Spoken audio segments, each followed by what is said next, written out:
আপনার একটা নিয়ম হলো আপনি প্রতিদিন 5 পৃষ্ঠা কোরআন পড়েন, এটা ভুলেও ছাড়েন না।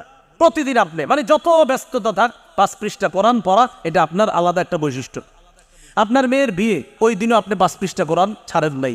আপনার মেয়ের বিয়ের আগের দিন কতটা ব্যস্ত আপনি থাকার কথা, কিন্তু এত ব্যস্ততার মাঝেও আপনি যখন ঘুমাইতে যাবেন তখন আপনি ওই 5 পৃষ্ঠা যে নিয়মিত পড়েন এটা আপনি ছাড়েন না। কথার কথা এরকম একটা ইবাদত আপনি ডেলি করেন।